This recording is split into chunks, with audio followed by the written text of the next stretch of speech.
Hello, ladies and gentlemen, and welcome to the Mutineers and CCL Collegiate Invitational presented by Zaxby's. My name is Visions. Alongside me is McCornmeal. We haven't casted in a while, McCornmeal. It's been like over a year, but here we are. It's going to be a great time. I'm hyped for it, man. How you doing?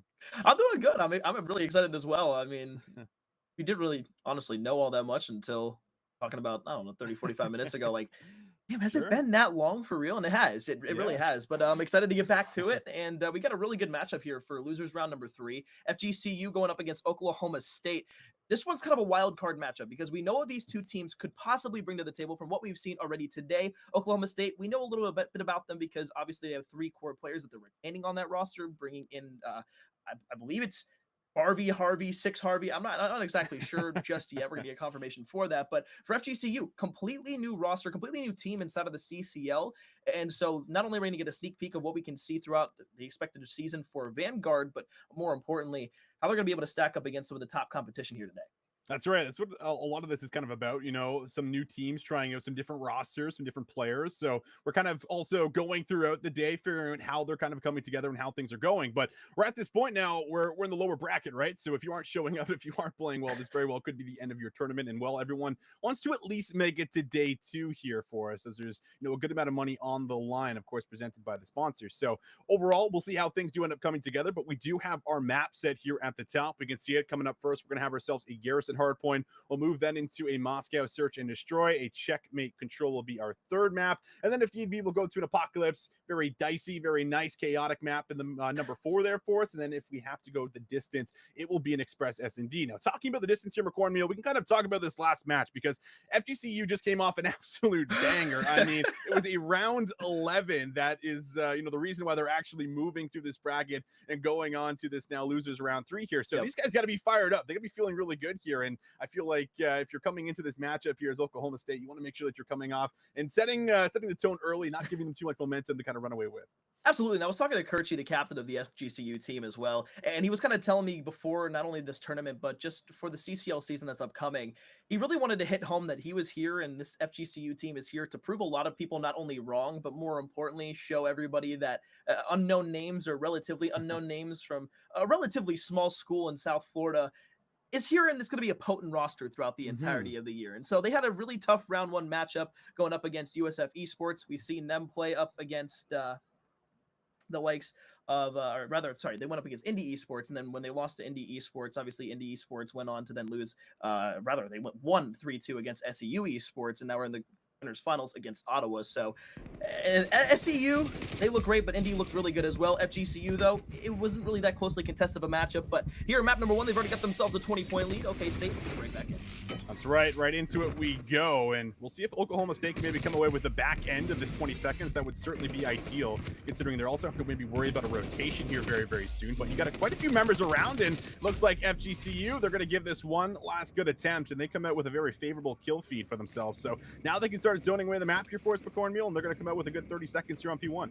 It'll be an interesting break here, though, too, because you got player number 6 who's already set up. It's going to be Royal, who's all the way in the back. They're going to try to flood here through the bricks, but I'd more like to see them go through middle map here because, honestly, at the same time as you're wanting to hold down this hill, FGCU, being that wild card team, you pull something out of, where, and you really start to make that flank back all the way over towards that hard point, you could be breaking, but it works out in colors for them. 4 streak in a row now for Justin. Kirchi with 2 in a row as well. FGCU, they're looking damn good after that hot win in the round 5. Yeah, they absolutely are. And now, as you touched on it, going through the middle of the map, that's going to be really their plan of attack. While they send just one through the back end here, and through control, Jinja comes in. Will be able to find himself at least the entry on the point. He'll try to come away with as many seconds as you can. You don't have a whole lot of support, but you do have one more player looking over you up top, and the gunfights do come through favorably right now. Here, Oklahoma State doing everything they can to at least keep this very scrappy overall here for us for Cornmeal. I mean, these last 10 seconds are not going to either squad. Both kind of bouncing back and forth. Finally, that's going to be cleaned up, but we start looking towards the rotation, and you've got a lot of white arrows set up here for Oklahoma State. We'll see if they can now actually hold it on P3. You see a little bit of a parallel spawn coming here too, and you see player number 5 just spawning out, so that's going to cause at least an artificial flank for Oklahoma State as they try to hold down that hill, but the Cowboys have done a nice job getting that early rotation. They started off a bit slow, but if they're able to hold on to pretty much all 60 seconds of time here, don't allow FGCU to get pushed too far up into tools as well into dark. It'll be a really nice bit of time for them, but more importantly, they could be taking the lead over towards that point number 4, Trash Hill. But Justin has something to say about it. He's going to be able to find the first one. Plays a little bit slow with his life, the Diamante around the corner, but he's still got 3 players from Oklahoma State to work with his one up in the back. Well, Justin, I mean, he's 9-1. He's only died once, and he's looking to try and keep that spree going for himself, working for, a couple set of streaks. Really could snowball this game. A little bit out of control and maybe out of reach for Oklahoma State. That is a nice kill feed that comes through all blue and exactly what you want, as you can maybe start actually moving towards the early rotation towards that Trash Hill that you already highlighted for us. On top of it, Justin's still working towards streaks. He gets a couple more kills. He's going to lock in himself a cruise missile and an artillery, but in from behind, Dakota's going to be able to find him, sniff him out, make sure there's no streaks in play heading into the future hills. To go, Austin. You shut down the streaks for FGCU. They would have loved to have that one back, but 36 seconds is the lead for FGCU as we go ahead and rotate on over towards point number 4. And now this is really about Oklahoma State trying to show their hand at what they can do on the break, because we saw what they kind of did on the hold at P3. They got a good 30 seconds of time, but FGCU has broke not only P2 but P3 on the side of Oklahoma State, and now I've got the rotations for P4. You got to start thinking here, maybe towards the end of this game, we could see a bit of a resurgence for Oklahoma State. Still damn early, too, and they haven't played in a little bit of time as FGCU, again, come off of a barn burner win, but you got to think at the same time, with FGCU being that kind of forefront team that's going to be aggressive in your face at all times, specifically with Justin and Kurtz leading the way with 11 and 12 apiece, this game could run away extremely easily. You could get off the rails and, quite frankly, completely demolish Oklahoma State if you're able to go ahead and just string a couple more hills together. Yeah, you hit on that so nicely. I mean, it really has been a lot of the sub pressure inside of the objective that has just, simply been going the way of FGCU. So they've been pulling away with it a little bit, but that is now finally going to be a couple of kills that come through for Oklahoma State, and they're going to actually find, I think, 3. That was from Jinja right there off screen. He's putting in the work. Royal's also going to sniff one out, so Tippett's not going to be able to get into a position to really break open this hill, at least not as of yet. So a very nice clearance in the first 10 seconds or so. Good read of spawns from Royal in the back. He comes away with at least one more, but he's got a swarm of players from the middle of the map that are actually going to find the favorable spawns now. They can get themselves set up on top of the bridge, and now you're going to have to try and work back into this point if you're Oklahoma State. And I love that you made that point too, because I was going to say Royal pushing up all the way onto that ramp. It's a win and a loss there as well, because sure, you're going to get that last player out, but then you allow FGCU to set up in middle map for power positions. And even though OK State can kind of hold on to the strap time, you're giving FGCU a free not only rotation to point number 1, but they can spawn trap you here if you don't get that break out of the spawn. So maybe you don't get that first or second kill, then all of a sudden the ARs are starting to pop off. FGCU starts to heat up again, but Oklahoma State, they do a good job. They break out. They got the south side of the map controlled now. They can set up for P1, get on those power positions, and now it's going to be on FGCU once again to break. Wow, just moving towards the new point here. It feels like just about every single time you have some isolated players for Oklahoma State. They're going to come up with some big individual gunfights. That doesn't happen. Dakota is the only one that ends up finding a kill, but the majority of them go again to the way of FGCU, where they are now up a full hard point over Oklahoma State. You can really start to feel the pressure building here, and you need a break very quickly. Justin, he's found himself on the majority of the hill time while finding a lot of kills, but it's going to be Jinja and Royal that open it up. 3 kills come through there combined. That is going to give them just a bit of breathing room, and now they also have a couple players thinking about early rotation, so this is a good position to be in here if you're Oklahoma State and maybe try and bring this one back. What you called? They needed a break. They get a 4 down, and now they set up on the rotation. One-on-one gunfight all the way over towards the left side of the map. It's going to be Poldo. Last one there against Jinja. It's going to be a kill not only for spawns, but really to kind of dictate how this P2 and the rest of these rotations might start to set up here, because now all you got is player number 1 and Justin in middle map, and sure, he's been electric throughout the entirety of the game, but when you got a 2-on-1 gunfight pretty much at every single corner, every single crevice, it's going to be difficult. Not only that, now you're spawning close to P2, you've got full north side map control, and FGCU is going to have to push across the bridge. They're not even pushed up past the halfway mark on the map right now, Austin. So not only do they have to try and get into not only cobble, but then bricks, and then push into the hill from there while trying to get across the bridge. They're actually not going to send anybody for bridge. They're just going to push straight through. This might give them the spawns for P2, but they got to be cautious here because they don't want to give up P3 again. Yeah, it's now just about breaking. If they can actually find themselves a fast break, this could be a very good position.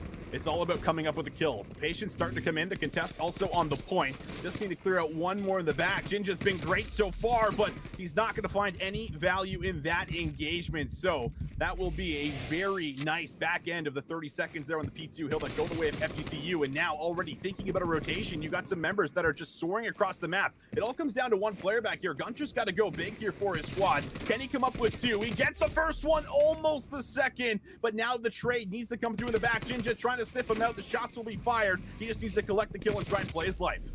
And FGCU did a great job there. Mainly Kurtz trying to push out towards the P3 spawns right off the rip, because that actually spawned out the side of Oklahoma State away from the point, so they had more players pushed over towards P3, and with Kershey pushing up the map, Total is able to stay alive in the back there. Now they get the spawns for P3 as well. Oklahoma State, they made a great play to get that rotation off, but they lost a huge 25 seconds, and now FGCU is able to string that back-to-back with another quick 25 seconds of their own. That's 50 quick points for FGCU, with Oklahoma State not having an answer.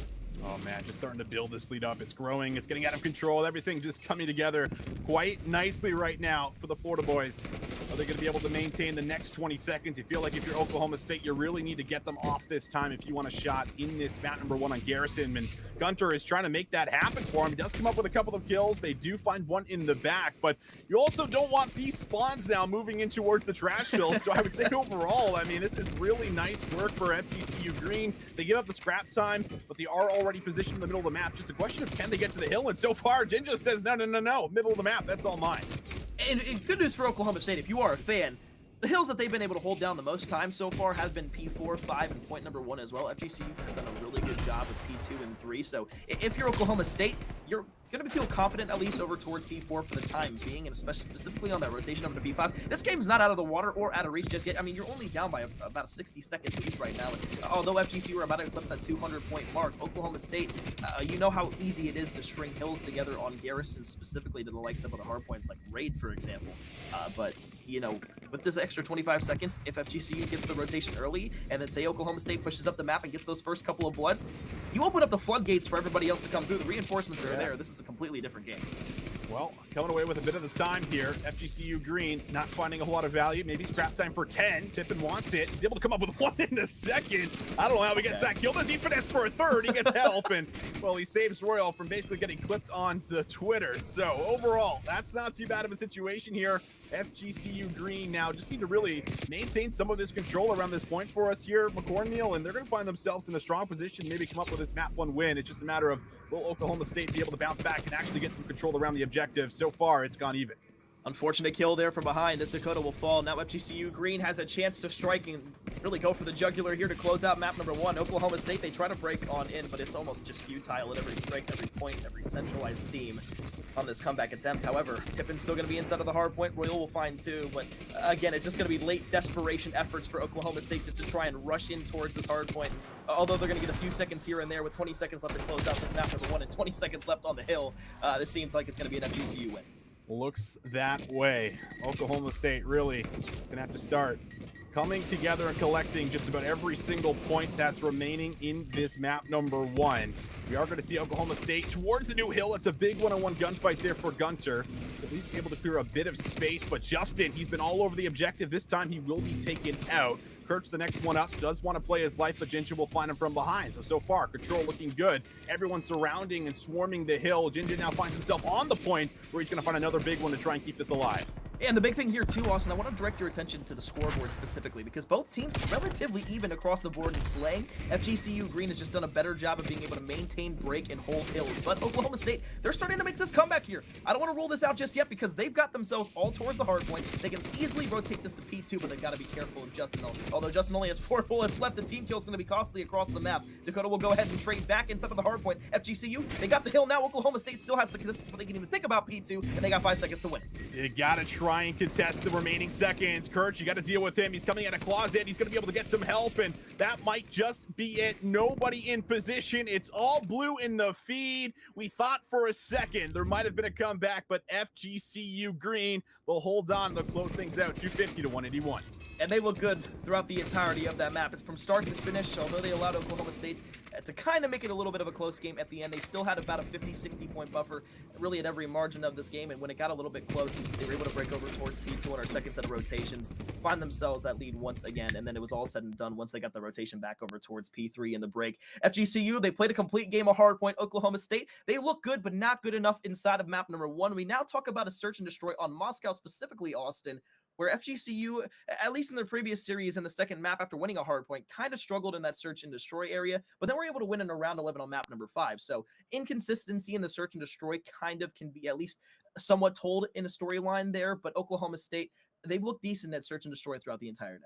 Yeah, I mean, this is going to be the really big bounce back. I mean, the lower bracket really talk about, trying to make sure you're not going down 0-2 so you don't have to pull off a reverse sweep here. So the inconsistencies in the S&D might be enough to try and get us a tied series going into the control. We'll have to see. But on top of this, we're also doing a bit of a giveaway here for us, McCorn Meal. I mean, we're very lucky to have, of course, our sponsor, Zaxby's, and they're also going to be giving you guys a $10 gift card. Now, to obtain this, all you have to do is type Zaxby's right now. Spam it in the chat, guys. Spam Zaxby's. That is your shot at being able to come away with $10 so that you can put that towards your next meal. Sounds like a pretty good deal to me, McCorn Meal. You get a nice little $10 while watching some awesome Call of Duty in the collegiate scene. Sounds like a win-win. That's absolutely a win-win there. I've had Zaxby's plenty of times here being from Florida, and let me tell you, it's some of the best chicken that you can get out there, specifically their signature chicken sandwich, which is love that. They quite literally said that the war for the chicken sandwich isn't over yet. You can try Popeyes, you can try all these other ones. It don't matter. Zaxby's it's a cut above everybody else. I don't know what they do to their chicken, but let me just say, it's juicy, it's tender, delicious. There we go, ladies and gentlemen. Spam your Zaxby's. We'll be giving that away. Make sure you also have your whispers enabled. I assume that's how we'll probably be giving out the code there for you guys so that you can put that towards your next meal. But as we head back into the game, if you're just tuning in, we just found a very nice win there for FGCU Green. They ended up closing that out 250 to 181 on the Garrison hardpoint. But they're used to going the distance here, and we just hit on the fact that S&D, very much could be up in the air. It's Moscow. We got to watch a Moscow a little bit earlier on broadcast, and it felt like it was kind of back to like the default what we got at the beginning of the year, McCorn Meal, where it was like, oh, just hit A, B's like non-existent. So I am a little bit curious to see if that is going to be the play, or if people are going to try to, pull out these unique strategies that we were getting at champs to do the end of the year, where you were slowly baiting people to over rotate to B, go back to A, kind of use this middle of the map like you would on Raid to kind of really make things difficult to predict on where the hit is actually coming from on offense. I would say that we'll probably see that more so from Oklahoma State than we would from maybe FGCU, because FGCU, as I kind of mentioned beforehand, they're a brand new roster. These guys have been playing a lot of Respawn. They've been scrimming a lot together, but one of those modes that kind of always falls behind for a lot of new teams is that search and destroy, at least right out of the rip, because you're trying to get as much practice together and get as much chemistry and Respawn as you possibly can before you go into a new season or a tournament and whatnot. So FGCU, although they've been playing together for quite some time now, I believe it's been a good 3 months now with this 4-man roster together. The one thing I do want to look for, though, is how they're going to perform in search and destroy. Sure, they had that clutch gene inside that that game number 5 in that last series they previously won, but is that really going to carry over into a tried and true Oklahoma State roster that, again, carries 2 players from their regular roster from this Cold War season and then brings one from the Oklahoma State Orange roster to pair along with them? That's going to be not only 2 people who have extreme practice in search and destroy specifically with one another in a duo-ship that has been formed between them, but that also is going to bring someone else who has probably scrimmed S&D against them quite a bit, being from their sister team. And it should lead to, at least in my opinion, what would be an Oklahoma State win because of that practice over FGCU. And to answer your question, that's going to lead to a lot more of a kind of ballsy play calling, I would say. Yeah, I think that's what I love about Moscow the most is, like, if you have a really good shot caller or a really good play caller on your team that's able to just, make some of those split second decisions, it could be so beneficial for your squad. I mean, you're just like sitting outside of B, you're throwing tax and nades, you're forcing a couple more teammates to come over defensively to try and make sure that they're not giving up the site. You make one good call to hit mid, make sure someone's watching cutout, and you just gun it towards the next bomb site. Like, I think that's like one of my favorite things. And, getting to see that from like the top teams throughout the year in the CDL was always very enjoyable. So we'll see what they're going to be able to bring for us here, especially Oklahoma State, where you said it. These guys are really trying to bring home this S&D win. FGCU, a little bit newer, so it might not have at least everything established right now in that game mode, but did again come out with the round 11, which shows us that they got a bit of that ice here, McCorn Meal. They do have that clutch factor. That's always something that not only do we enjoy on broadcast, but it's something that is like always really underrated when we're talking about, new teams and who's going to be able to step up and who's going to be able to kind of bring home some of these really big rounds and big dubs here for you for a chance to go up 2-0.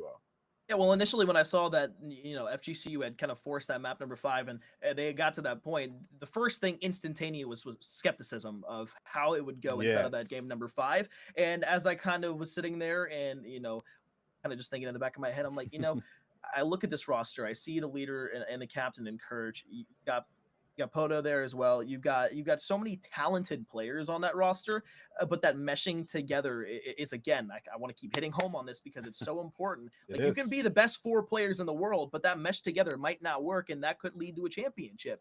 I don't want to say any names or anything like that, but we kind of saw that somewhat in the CDL in a sense over the last couple of years. So, I mean, now as we get into the search and destroy, though, FGCU, they're going to be the first team on defense. Tippin's going to find that first blood right off the rip. He'll be traded out immediately after the fact, though. It's going to be a pinstripe kill here for the first 2 kills on both sides. Now a 1 versus 1, still getting trades upon trades.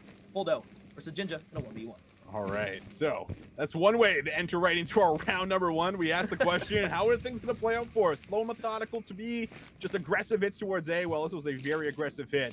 And as you put so nicely, Jinja with a couple of big kills here for us, a chance to be able to come up with a massive clutch. Has the bomb, is going to take the 1v1. He's got the heady, but laying down on the trigger will pay off. Jinja will not be able to pull off any crazy clutches in the first round, and FGCU, they'll find round 1.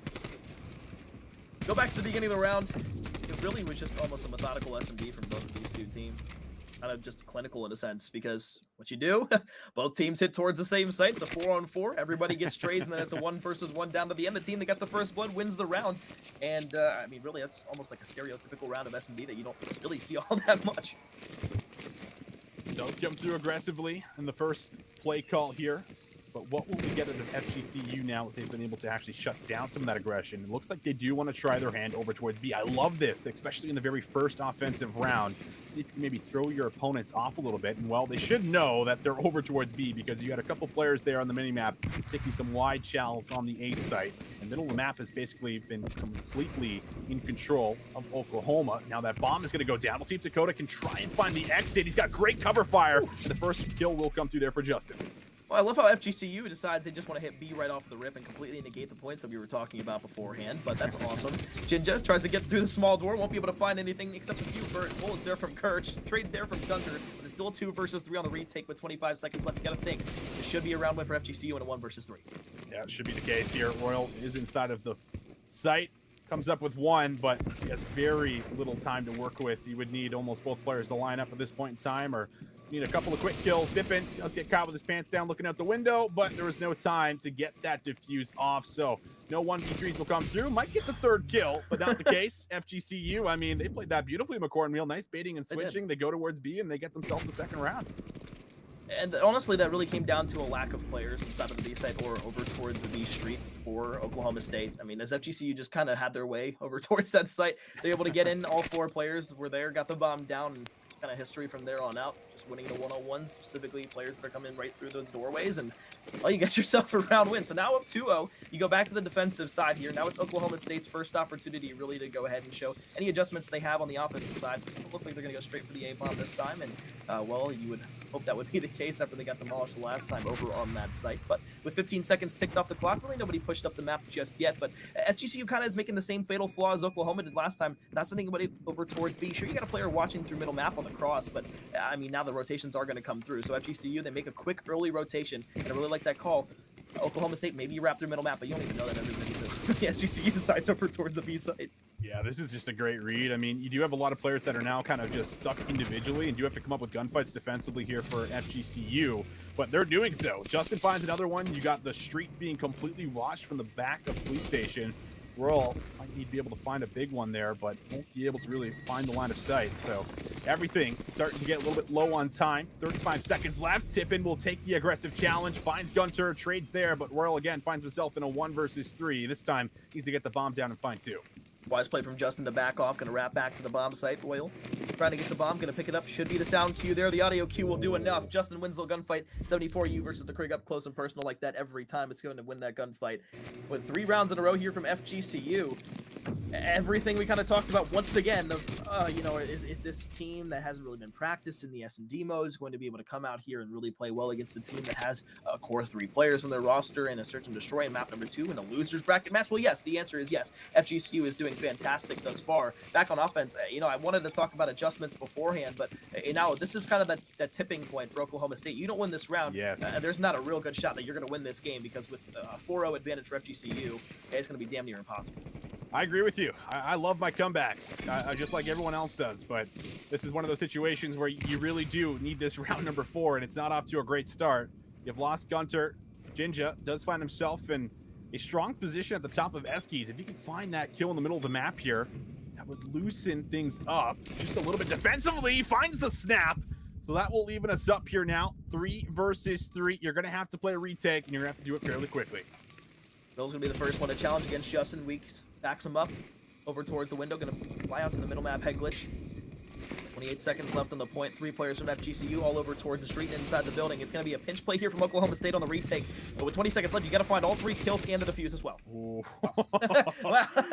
Okay. Yeah, and then all the kills come through just like that. Yeah, man, that's tough. Even the shots that were from the middle of the map there on towards Tippin on that nasty statue heady. Thought for a second maybe they were good enough to find the kill, but all of his teammates drop around him anyway, so even if it does come through, likely not going to be able to get through the last 2 players. And I mean, this has just been excellent search and destroy. Like, there's no other way to really put it. I mean, you're just seeing an absolute perfect search destroy gameplay come in here for FGCU Green. They've came down to like 1v1 in the very first initial round. Other than that, they've just pretty much had numbers here for us before meal, and they've just been lights out.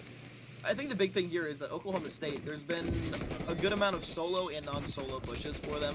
Specifically in round number 1, you know, it was trade after trade, and it was beautiful, but in the last few rounds, specifically the last 3, FGCU has kind of been able to get that first blood when you're not winning those one-on-one gunfights just like that with Jinja and Poldo. You know, it's not going to yield a lot of product for you, specifically when you're going up against a team who is playing extremely together. I mean, every single time FGCU has gotten killed, there has been a trade every single round consistently. There has been no times throughout the search and destroy where we've had anything really any different. Looks like we are going to lose Dakota. I think he has been lagging around a little bit, which might be the reason why we don't see Oklahoma State at full strength. But for the time being, Dakota's not in the lobby, so they're going to have to make do with Royal and Gunter.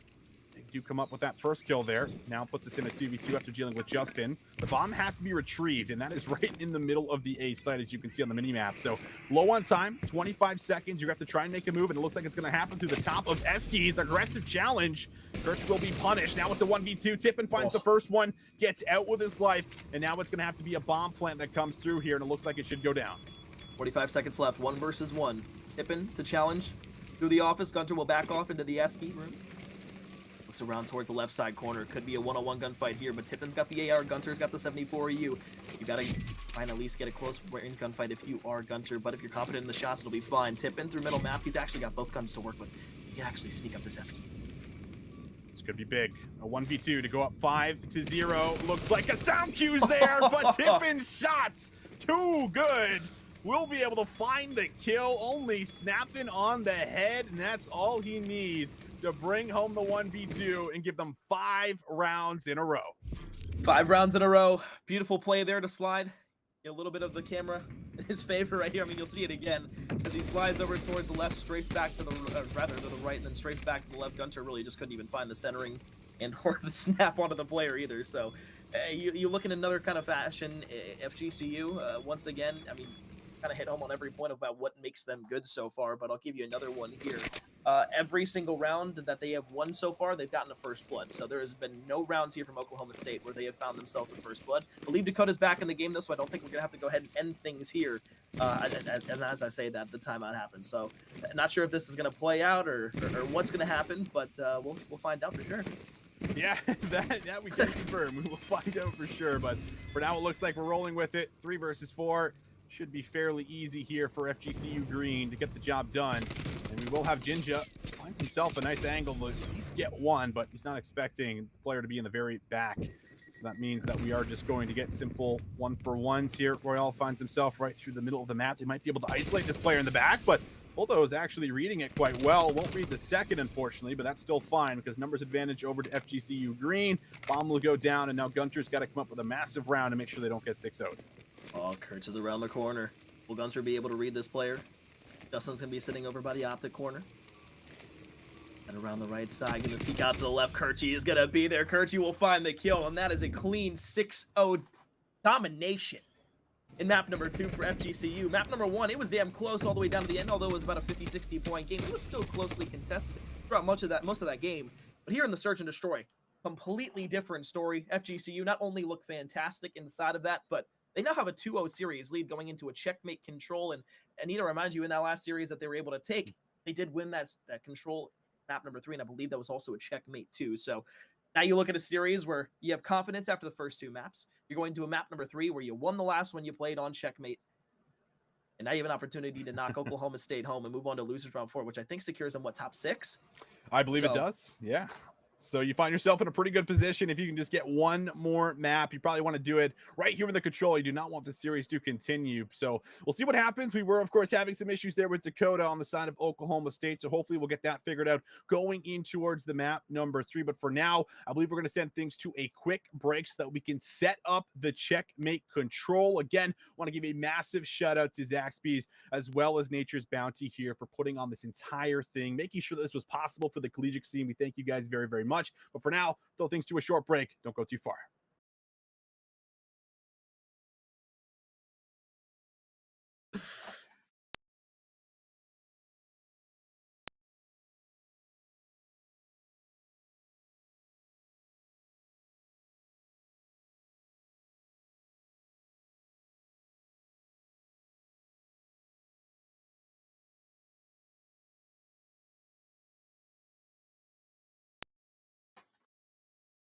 Yeah, before we kind of started this whole series anyways, we framed this up as this is the wild card matchup between both of these two teams.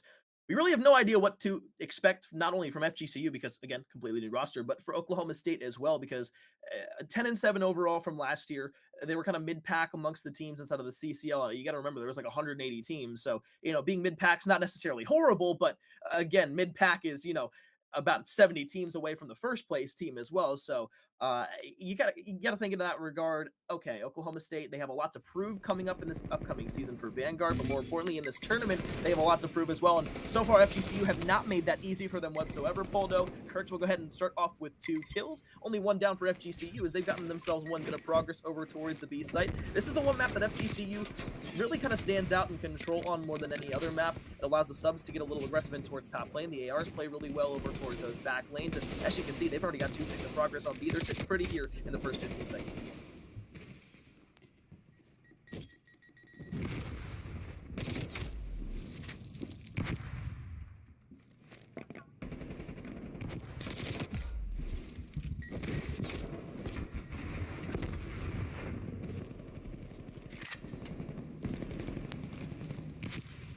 So hearing maybe that I'm not coming through. Hopefully I'm coming through now. But either way, Virtue will be able to find himself a kill. I guess they didn't hear everything I just said in Record Mill, but either way, what I was, I guess, getting to is that things are looking pretty decent right now for FGCU, but they got to make something happen very quickly. They got about 40 seconds left on this clock. That started good. Down from the top of the plane, Jay Kirch from the top of the ropes is going to be able to find the first. Captain Kirch comes in swinging, looks around towards the left side. It was a contest for a bit of time, but Gunter will wisely back off. However, still about a halfway progress towards getting that final third kick over towards B. Kirch the shots there, but Royal finds one over towards that A site as well. So now if you're Oklahoma State, you're pretty happy with what you've been able to do so far. You've got the lives back under control with your advantage. FGCU now on the back ropes all the way towards the spawn, and really they have no real way to get towards A or towards B. You really only have the B site right now, and it's a huge 1-on-1 at the top of the map that Gunter will win off screen. Yeah, I mean, that's the thing about check control that we've literally been preaching for almost a full year now, is the fact that you could have like these really great starts. It's like, oh yeah, we got 2 ticks on B, but then you look at the clock, you're like, oh wow, we got enough for maybe 1 or 2 pushes left, and if those pushes don't work, well then here you are stuck in the position where you didn't capture a zone, you ended up just really watching the time tick away, and you lost the first round. So overall, really good recovery for Oklahoma State, but not being able to capitalize on that B zone for that final tick, definitely going to hurt there for FGCU. Opening break, extremely important. FGCU, they conquered that for about the first, I would say, 30 seconds of the game, and after that fact, it was all downhill from there as Oklahoma State were able to retake on the defensive side. And again, as Austin's point, that's what you expect from this map specifically, but as you kind of now have to look on the offensive side here for Oklahoma State, you lose a bad break off here that leaves you with even less time to go ahead and capture zones. But FGCU, if they have anything to go ahead and change about from that last round into the defensive round, it's Justin at 0-5. It would be awesome for him to get a kill here inside of this next round instead of just wasting 5 lives off the board.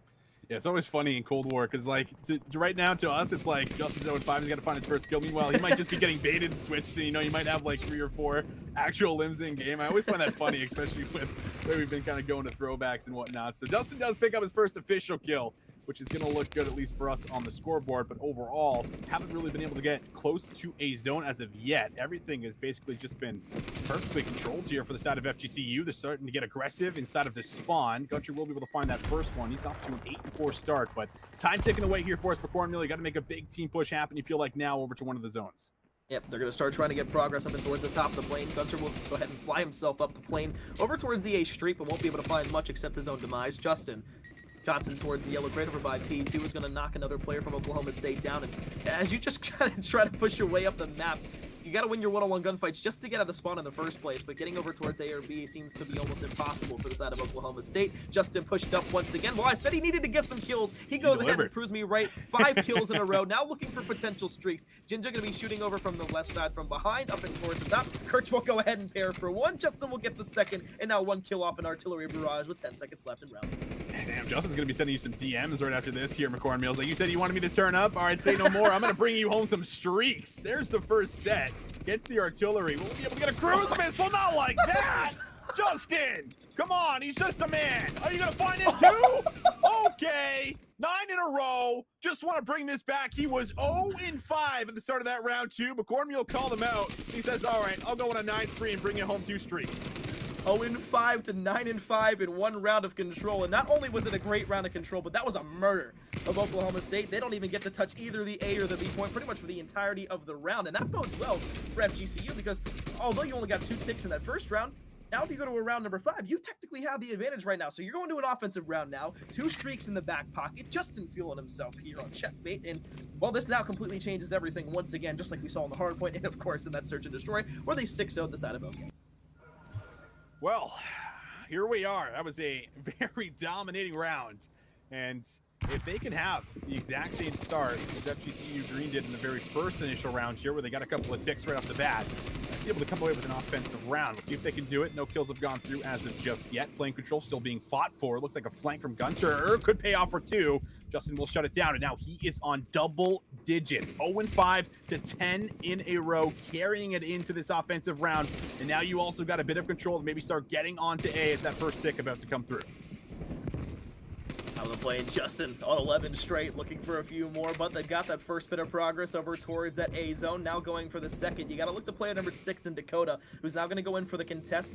Although going to be sitting in the corner, but still on screen is Justin. Looks over towards the right, can't find much, and then over towards the emergency exit. Will spot 1, now plays it from the window. So perfect from Justin. Such a smart move from him to go ahead and reposition himself, not to put himself and his body out in the wide open. Will finally fall after going on 12 in a row. But, I mean, Austin, he asked for 1 simple task. I just wanted a kill or 2. Goes ahead for 12 and now completely changes the complexion of this game and gives his team streaks.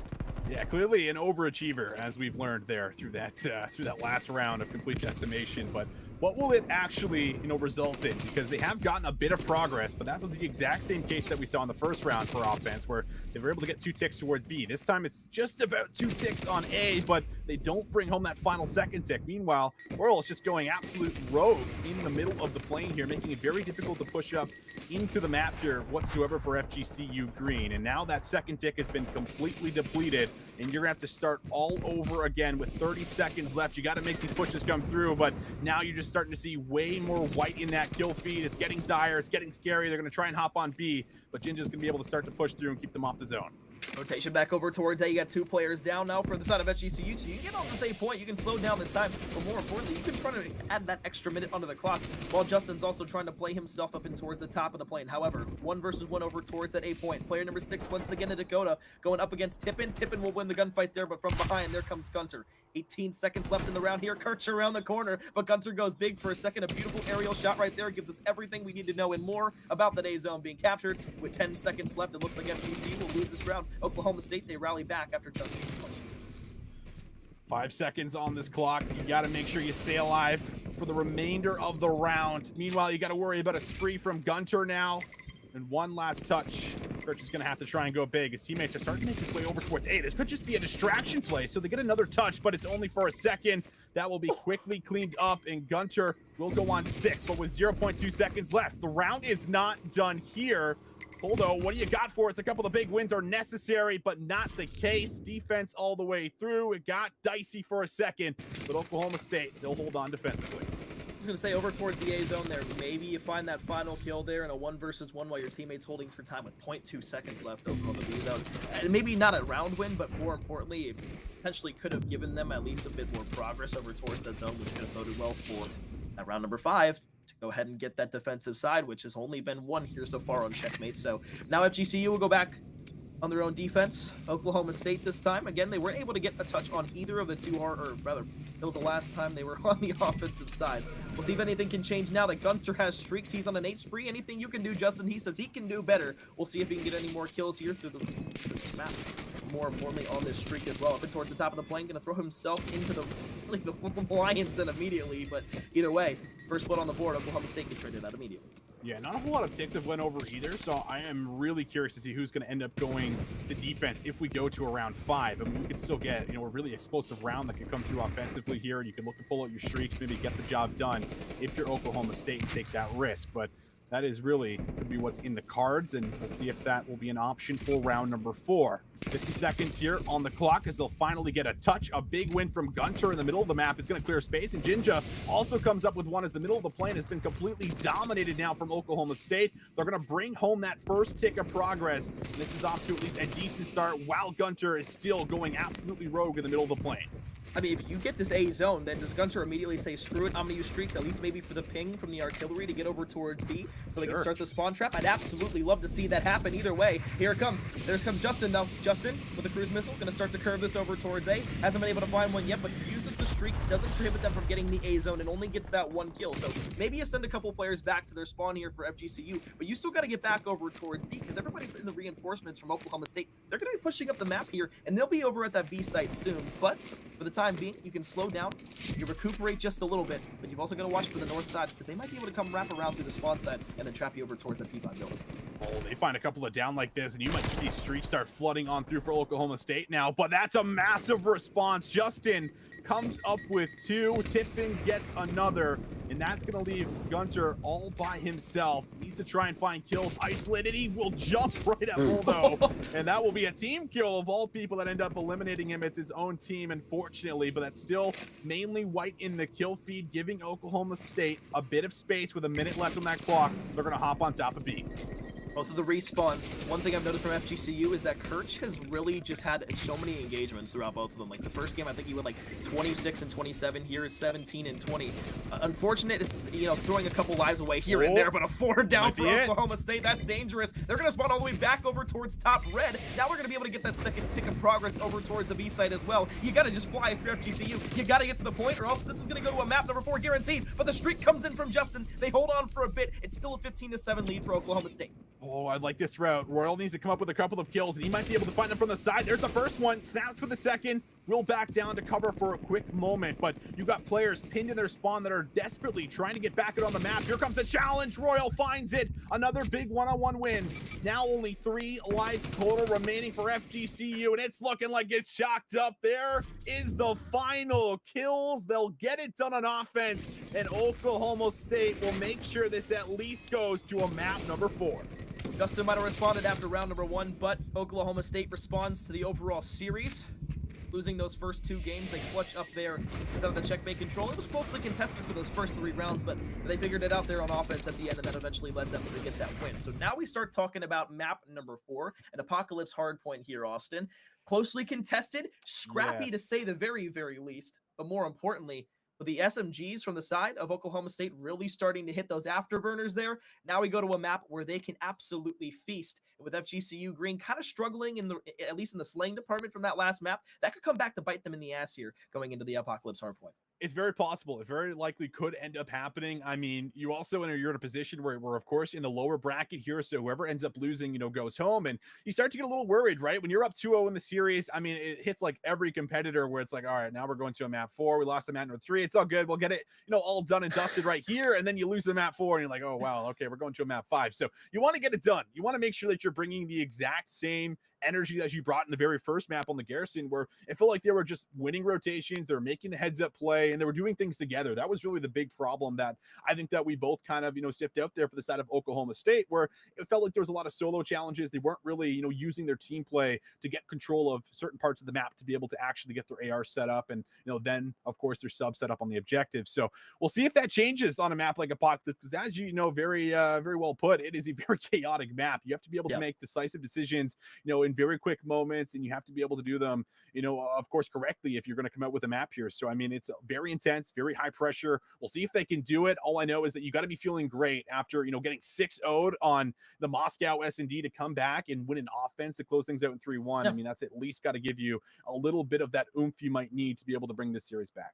And I'm glad you kind of brought up, kind of playing together there too, because instead of that checkmate, realistically, they played together in a lot of angles. But I mean, you can kind of go back to a couple of plays from Gunter, from Royal there at the very end, where he made a flank play around the back to try and get those two players off, and it worked out. But if that doesn't work, then you leave your teammates in what could have been a 4 versus 3 back over towards the point, and that route completely changes. So, despite that kind of being almost a nitpick type thing, you also kind of have to at the same time say, okay, although they're playing by themselves in a couple of angles, if they win those one-on-one gunfights, you can't be mad at them playing by themselves. But if that does, maybe go the wrong way, or if they lose a one-on-one gunfight and then you leave your teammates in bad positions, then you're like, what are you doing? Why were you making that play? It's like anything else. If it works out, it's a fantastic play. If it doesn't, then everybody looks at you, scrutinizes you, and says, why did you make that play? That just led to us losing that round, and actually even losing that map in a 3-0 series. So it's just one of those things. It sure is one of those things. We got to see a couple of big plays come through there.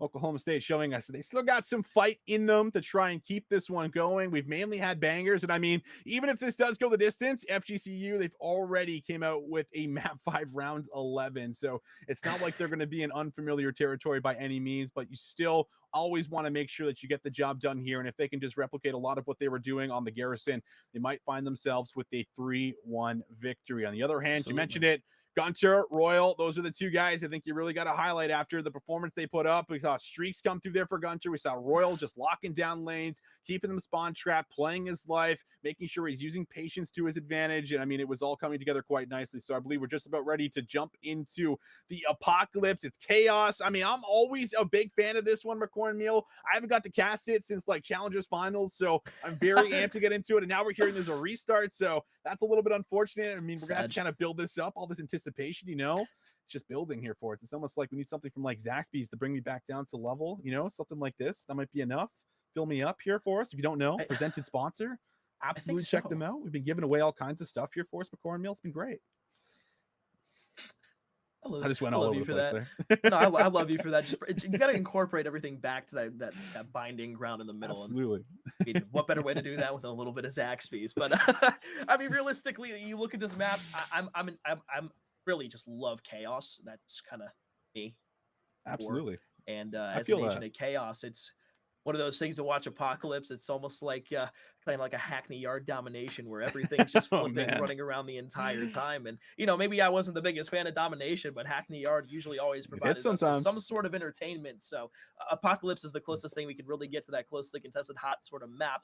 And the only thing I will say about Apocalypse, though, is that I really like it because although it does kind of favor subs in a sense in some of the hard points, if you have a good AR, they can lock a lot of things down, mainly over towards the spawns for P3, 4, and 5. If you get those back spawns over towards Turtle, then you are cooking with gas for pretty much 3 straight hard points. And you can really go ahead and not only work those spawns, but string 3 60-second hills together. And you're kind of looking at a realistic 90 to 100 seconds of time if you get that. But at the same time, the SMGs, they got to be able to win those gunfights up close and personal. We'll just have to wait and see what happens. Map number 4 here, FGCU could be moving on with a map win here. But Oklahoma State, they'll try to force a map number 5.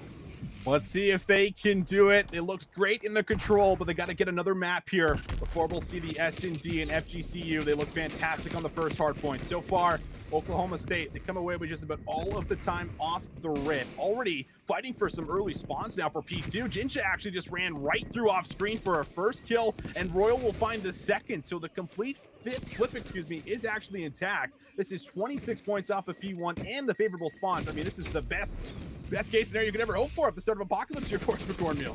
Absolutely. And, well, you keep your guns hot, you keep them blazing after that map number 3 win, and now you start to rotate over towards the temple side. And if you can get these P2 spawns, that's great. However, you see the split spawn across the map. It's going to be parallels between both of these two teams. So as FGCU will get that last bit of scrap time in middle map, pending, of course, that kill from Jinja, who's also trying to play over there. The off-screen engagement will come adjustment, by the way. So Royal now in the back. FGCU trying to go ahead and break over towards P2. They've already got 3 players in the back, and that's a close spawn from Kurch right behind Royal. That's going to be them inside of the hard point. Won't be able to get the streaks 6-0 for Royal, so that's going to hurt. That's going to dampen at least the response that Oklahoma State could possibly have later on in this game, and FGCU, they can once again take command and control over Respawn.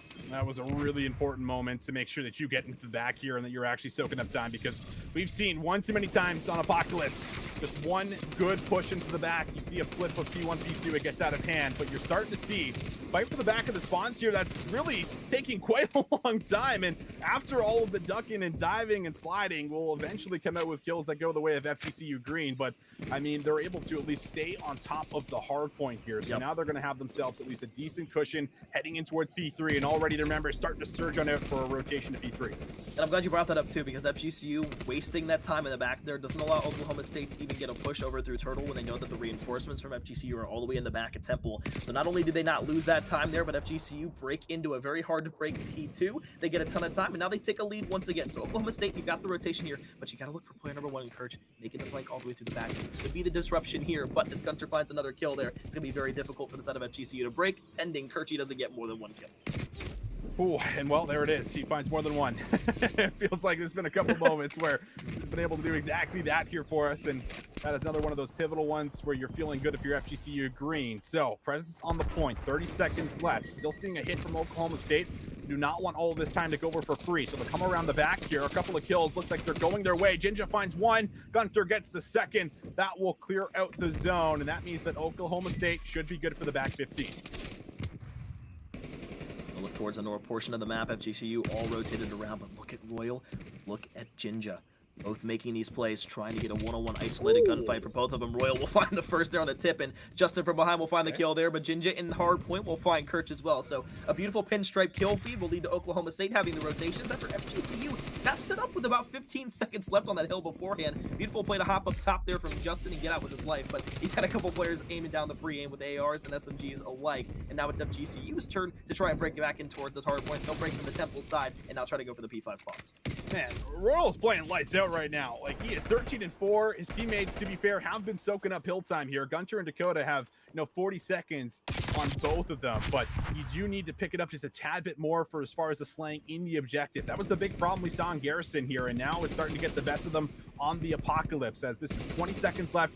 FGCU, they have firm control of this point, meaning that the scrap time should be theirs. Royal, however, wants to make sure he eliminates at least a few of the players trying to exit for an early rotation, so he will hold his ground. His teammates will be able to clear out everyone off screen there in and around the new hills. So they're going to be down by a good 50 points here or so, meaning that they're going to have to find themselves a good chunk of it here on P5. We'll see if they can set up a hold.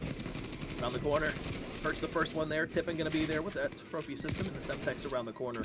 Royal going to get killed from up top because Kirch hops up through the ladder. And that really just gives FGCU all the time in the world to work with here, because now if you're Oklahoma State, you got to push all the way across the map. You got to either make this pinch play work, or you just got to push one by one. And that's what I don't want to see if I'm Oklahoma State, because last time we knew the biggest problem for them was pushing one by one. This time that was going to be the long challenge from Gunter. Dakota will slide in around the corner, and now it's going to be another couple of kills for the side of Oklahoma State. That right there is what we wish we would have saw on map number 1 from them. We didn't see it inside of Garrison here in Apocalypse, though, and they look to have at least kind of righted their mistakes that they made for map number 1, trying to force that map number 5. All right, that was a really big moment. Coming away with the back 30 to make sure that it is not completely doomed here in map number 4 is good news here for Oklahoma State and anyone who's a fan of them, but they still got a little bit of work to do. They got to make a very nice rotation, come off in towards the new point. You saw Jinja trying to be the route man, but he will be sniffed out. Really good plays here for FGCU, keeping track of members, making sure no one's getting behind enemy lines. So we go towards the reset. Right now, Royal is 17-7. He's been just completely dominating, but you need someone else here from Oklahoma State to really step it up. One of the subs to get the job done. Jinja able to at least get that first one, finds the second. That is a really big moment, and now they can surge forward, at least get themselves some presence on the P1 hill. 40 seconds left. FGCU trying to break back in. This is kind of what we saw in map number 1. Oklahoma State around this point in time got the game within about 30 to 40 points of FGCU, and then FGCU were able to get right back in the hill and then take the lead once again and then carry that out through the entirety of map number 1. So Garrison, Apocalypse, playing very similar so far, but you hope for Oklahoma State's sake that it's going to play into their hands and play into their card favor just a little bit more. Kirch up top will play the life. Go ahead and find one. Just trying to fly from behind. Almost was able to get the turn on. But once again, a beautiful aerial shot there over B1 is going to allow us to see Oklahoma State maintain control the last 10 seconds. But last time it was Oklahoma State who had rotated early. This time, though, FGCU technically have that early rotation, but it's going to be 3 players from Oklahoma State who are already in the backlines. Now you look for play number 5. Do you make the pinch play or do you hop up over towards that tree? Oh, the gunfights, they're just not going the way of Oklahoma State. If they win those, they have the spawns and they have control of the point, but everyone just way too overwhelming for the side of FGCU. You got Justin, who's also working now to a set of streaks here, as you're just going to have to worry about players coming right from the front. You can't give over 40 seconds. You have to at least hit this one more time. We'll see how they decide to do it. A couple of patient plays. They're going to win some important gunfights. Justin still waiting for streaks, but he gets shut down. Now the push from the side. Good from Royal to get in there. And now you got Oklahoma State in here for 25 seconds. This will at least keep things decently close if they get the remaining of the time. Biggest break of the game for Oklahoma State right there. Keeps them at least somewhat close, as you said beforehand, Austin. But more importantly, this allows them to snap back on P3. We saw last time the reason they lost it. Kirch went big on a flank route, was able to find a nice 2-piece, get inside of the hill, spawns Oklahoma State across the map. This time, they've got to be able to win the one-on-one gunfights. Jinja's going to open things up through middle map, but a trade swiftly after the fact from Tippin will be able to find one now, make it a second, and now Oklahoma State's all the way back over towards the temple spawns once again. FGCU so close to breaking that 200-point mark yet again here in map number 4, just 60 seconds away from closing out this best-of-5 series. Oh, Tippin's heating up right now. He's actually going to backtrack here as well. Make sure that he's got some kind of a blockage in the back here. Going to take a different position on the force spree, but it's the action in the point that we're really interested in. In Oklahoma State, they're going to be able to clear out at least some of the defenders. Also, they're going to flip of the spawns here. This is really looking like a decent case for making a comeback. If they can at least keep the remaining 20 scrappy, it's now 198 to 159, but that gunfight off screen will be won, and then responded from a double from Royal again, trying to be the big man for his squad. 26 kills, 47 seconds in the point right now here for us before meal. Oklahoma State mainly in this because of him, but now we got to worry about the gunfights over towards P4, and Dakota will be able to play his life and at least get the first touch. Dakota stays alive. Polo was trying to watch the flank player and player number 5 from Royal, but Royal was able to find those initial kills, and that's going to spawn FGCU across the map. This is a completely different game now, because now you have to rush all the way back across the map. It's going to be a foot race through the middle, and Oklahoma State has those back spawns over towards point number 5 as well, with 40 seconds of fresh time that they can get on the Turtle Hill. Justin around the corner, trying to find one on Royal, can't be able to find the kill. Now it's a 1v1 back over towards Temple, and Oklahoma State, they're going to be able to take the lead here, unless the challenge from Chicken Coop comes in instantaneous fashion. Not going to happen. They take the lead for the first time. Now it's the side of FGCU who has to respond. They're looking towards the south side of the map for P5 rotations, but Oklahoma State, their guns are hot, and they've already got player number 7 in Gunter all the way over towards Oh, baby. Oklahoma State, they're not done with this Mutineers and CCL Collegiate Invitational yet. They want to see at least one more map, and they might just get there. We'll see what FGCU have really left in the tank for us in this remainder of the time, because this is really going to have to be a full hold. 228 to 203. You got to win just about every single gunfight, and they are stacked inside of the hill. Here comes the push. Royal won't have his gun up in time, which means that Justin finds the elimination. Justin finds a second, and he's still trying to do what he can while his teammates are just trying to stay alive. 217 to 228. Justin on the force spree, doing his best, but he's got no trophy system, and Jinja will clean him up for 2 onto Tippin. Massive kills. Oklahoma State just need to hold on with a trade, and Dakota will deliver it. 235 to 221. This comeback looking so possible. Nobody here for FGCU. They got one push left, and every single gunfight needs to come through. Jinja in the back will win his one-on-one. Nobody can get there. Nobody can touch, and Oklahoma State will get us to a map 5. Oh my goodness. Oklahoma State looks so bad after map number 2. It looks so unfortunate after map number 1. They come back in number 4. We said Apocalypse was scrappy. We said comebacks were possible, but right there, FGCU, they collapse over the course of the last 3 to 4 hard points as Oklahoma State get themselves back into contention. Now we go to a map 5. FGCU, they were able to take it in their last series in around 11. This time, though, Oklahoma State, they've got new life in the tank. They're gassed up. They're ready to go. Visions, might I say, that was a beautiful ball there at the very end. You have an angelic golden voice. Oh, thank you very much for cornmeal. Mwah. Perfect gas out of you right there. I love that.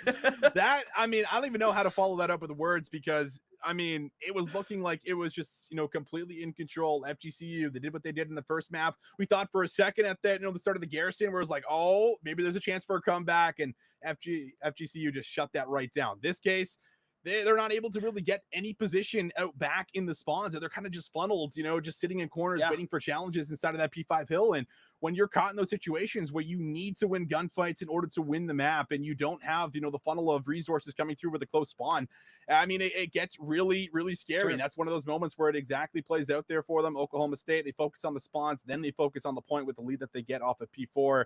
And I mean, that was off of, again, I think you got to shout out Royal for just having just an incredible game. Like he had, I think, what was it? Like over 30 actual kills for sure. He went 34 and 15 here because I'm watching the rebroad right now because I wanted to see it again. But he's at 34 and 15. No other player on the team, number one, was positive, but no other person on that team had over 20 kills on that apocalypse. So Royal quite literally put the backpack on, said everybody hop on in, and they pulled off a door and explorer move. They just trucked on forward. They were able to complete their mission, stole that map away like Swiper. With an AR too. Like, I mean, it's actually crazy that you said that. Like, no one had over 20 kills with a sub on Apocalypse. Like, yeah, that's a sentence I didn't think that would come out of my mouth here. But here we are at the end of the Cold War season, and it came out of my mouth. So, unbelievable. Royal. What you're gonna get in September? Yeah, who knows, right? It's up in the air for as far as what we'll get. But what we do know is that was a very fun map. It's been an incredible series, and now there's a chance for a reverse sweep. Take a look at the top there. Garrison 250 to 181. And it was pretty much in control of FGCU the entire time. We go to the Moscow, it was a 6-0. We go to the checkmate, and that's where everything changes. I mean, everything completely changes. The team turns up. Royal also having a massive game. Got to give some credit over towards the subs too for also making sure that they were a lot more involved that time around. But we get to the Apocalypse, and then it's the comeback to make sure they get us to an Express S&D. This is what we're here for, McCornmeal. I mean, expectations, we saw a 6-0 there for FGCU. They actually look pretty good on Moscow, but I mean, Express, totally different beast for as far as how it plays in S&D. You said one word, expectations. I don't know what to expect coming here into a map number 5. Like, we thought we knew what we were getting after maps number 1 and 2. Then in map number 3, it was like, okay, maybe it's just map, and I don't know. Now I have absolutely no expectations for this series. Once again, proving to be the wild card matchup that we really figured it out to be. And now we go to an Express Search and Destroy, and there's only one thing that I can really say about this specifically in terms of expectations. I just expect this one to not only go down to the wire, but we could be looking at another situation where both of these teams are going to have to clutch up in a round 11 situation to try and get onto the top 6 guaranteed portion of the bracket. Remember, this is a loser's bracket matchup, folks. Yeah, that's right. So either of these teams lose, see ya. Someone's going home. Someone's moving on. Let's see which of these two absolute juggernauts are going to be able to get through to the next loser's round. For now, into the round 1, it looks to be a nice hit over towards A, and that will be a nice first blood that comes through here for FGCU. But are they going to be able to expect the second? It looks like they have some idea that Jinja is up here. We're going to start calling the Jinja Ninja based off what he's been able to do so far. And Justin's going to throw the nade out, but doesn't actually tag him. So Jinja's still playing his life, but he's got no real support. No support, and they also didn't see that player up top first. So one player uses both utilities on the player up top, isn't able to even get them weak for a challenge. But if you look at Oklahoma State, on at least the retake potential here. Only got player number 5 on the bridge, and you got one player pushed up inside of the train for now, while Jinja's just kind of stuck in an odd corner up and towards the top. Jinja hasn't peeked onto Kirch yet. Gonna slot one towards the back, but Kirch makes a beautiful play. Slow angle peek around the corner into the train. Things a 4 versus 2. 25 seconds left in the bomb. Oklahoma State once again put in a position where FGCU have them. And they're just going to make a full rotation with that bomb over towards B. Both players here. Jinja's really kept his life the entire round. We'll now have to finally make a move out of control. And they have them pinned. I mean, he's still expecting there to be a player down low. He checks the wrong corner, flies out of the second, and would you believe the timing? Jinja stayed alive for as long as he did, but in the end, it doesn't even matter. And, well, Dakota, he's got to find a 1v1 25 seconds. I'm just going to say it's not going to happen, and it doesn't. FGCU will play with their food just about the entirety of that first round, and they'll get that first round win. Flawless round there from Florida Gulf Coast University, the Thunderbirds. damn good here in Search and Destroy. We really didn't expect all that much different, though, from the 6-0 smacking that we saw in map number 2. Although Oklahoma State have shown the ability to play together mainly in P3, or rather map 3 and 4, in the Search and Destroy, there just hasn't been really that degree of cohesiveness that I'd like to see from them. And that also comes down to the ability to make adjustments that they have kind of showed a lack thereof throughout the entirety of maps number 2, at least what we saw in round number 1 there. However, though, 2 quick kills off the board. That's the first time, let me repeat this, that's the first time Oklahoma State in an S&D round throughout the Best of 5 series has found a first blood. Wow. Royals the one to do it. Long range there on a tip-in, and then followed up by a nice kill there from Gunter. 4 versus 2.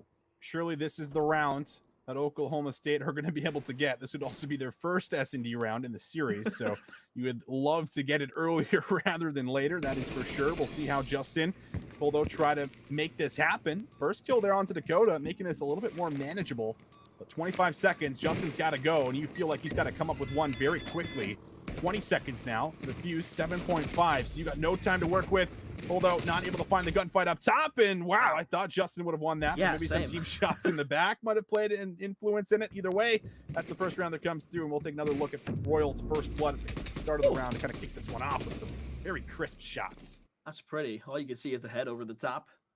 Little balcony there from the bridge. Oklahoma State on an offensive round. They go ahead and take it. So FGCU, Oklahoma State, they'll go ahead and handshake the offensive round here. Now it's time for FGCU to go ahead, maybe make an adjustment here over towards the A or the B site.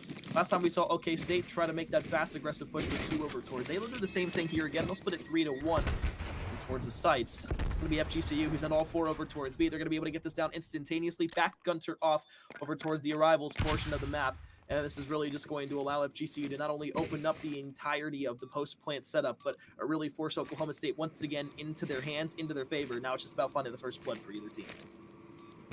All right, how are the Cowboys going to try and break this setup down? It looks like, well, with the first blood, it's going to make things a tad bit easier. You also found Justin, but we're just going to back all the way up here. They're going to take a double route all the way through the hallway. We'll see if this ends up working out because they left one player down low. It is going to be Tippin, though. He comes up with 2. Oh, Poldo also finds the 3rd. And a man advantage that was gifted over was taken away off a double flank play through the hallway. Unbelievable. I mean, whoever makes that call, give him a medal, give him a reward. I don't know, something there, McCormill, because it works out beautifully. I mean, I get Dakota was weak and wanted to go ahead and fly into the room, but just stood there and stared at the corner of the room for a second. Didn't even think to challenge out the middle map or maybe think that there would be a person there, but Tibbin hops through.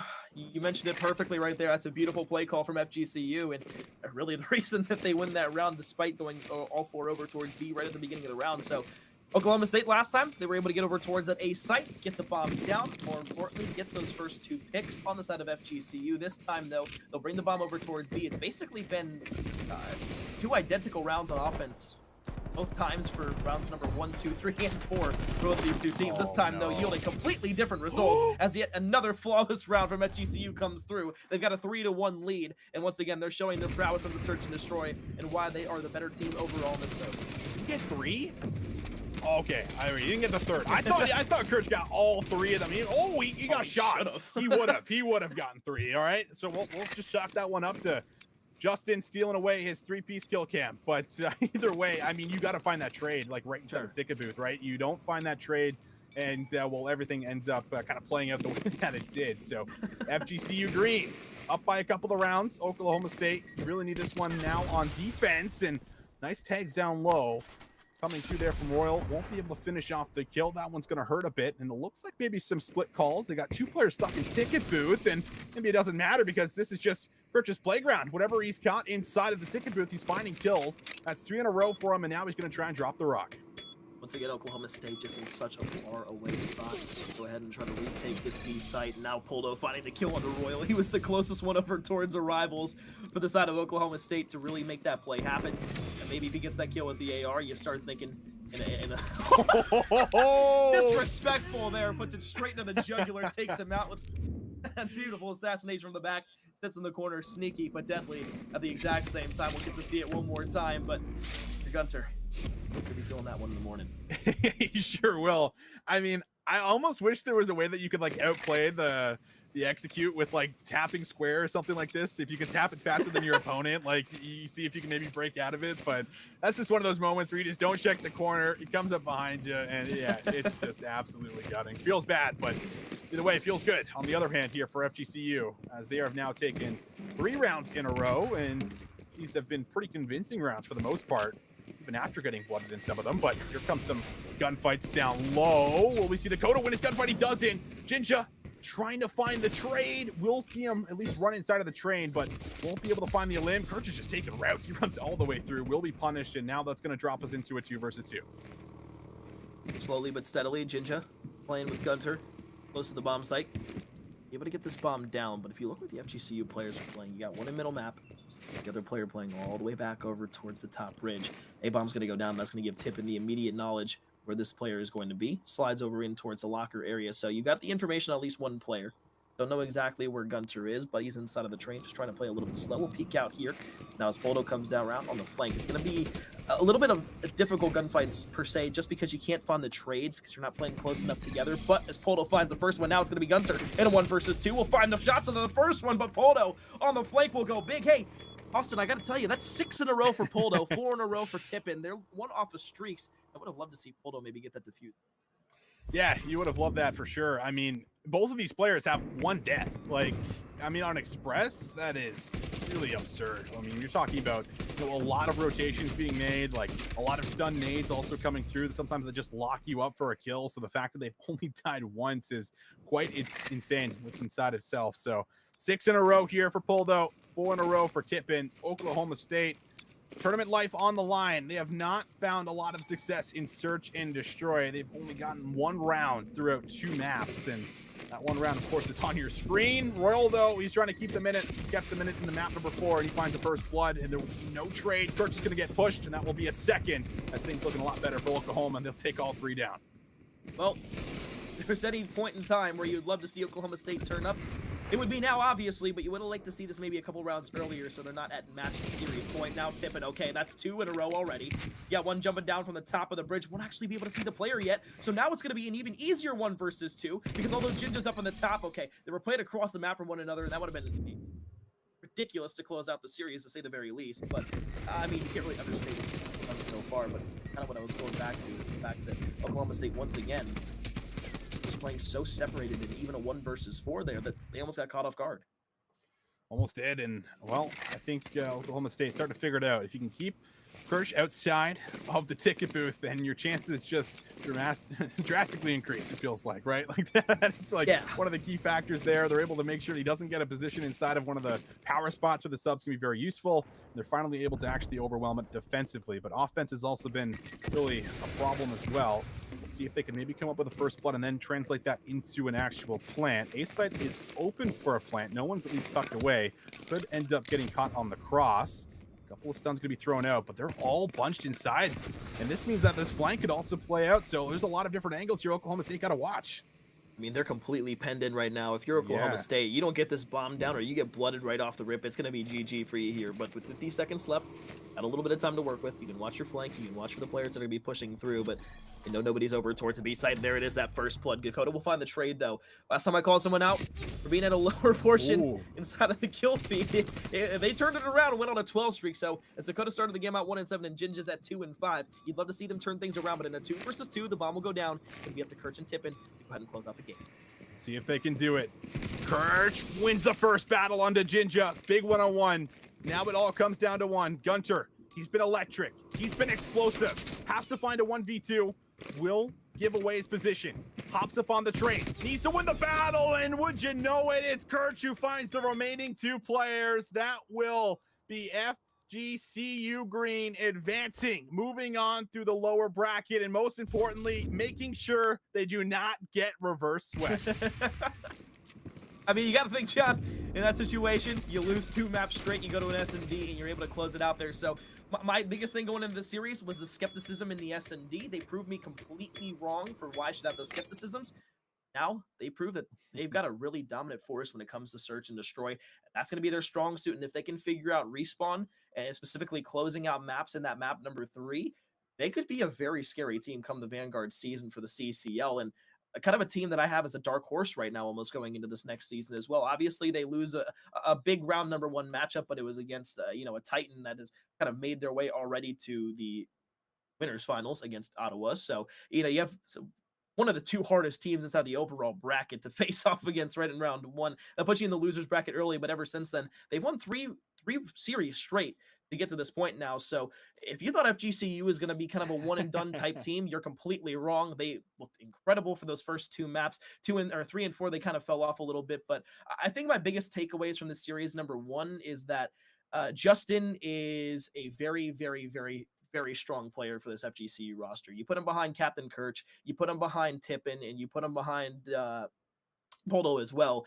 This four-man roster is going to be very scary. The only thing that I have to say about this team that could be kind of a negative and a positive at the same time is they're a very streaky team. They go on these big streaks, and once they kind of lose that momentum here and there, they kind of seem to falter just a bit. But once they gain that confidence, I feel like they have some sort of, I guess, mentality to them that just don't want to lose. When they backs are put against the wall, they simply just don't lose. They don't lose, and well, that's held true so far throughout the lower brackets. So now they've got to make sure that continues to go through. Looks like we have set up a lot of our next rounds, where of course is where we're going to be taking our coverage to next. We'll have our losers quarterfinals coming up here for you guys. SEU Esports will now play off against FGCU COD, and then we'll also have OC Esports. He found a 3-0 over UCF, and they're now playing against Texas Tech. So a couple of bangers now in the lower bracket to see which teams will be making it to day two and which teams will be going home. For now, we're going to send things to a short break, get our next lobby set up. So make sure you guys don't go too far.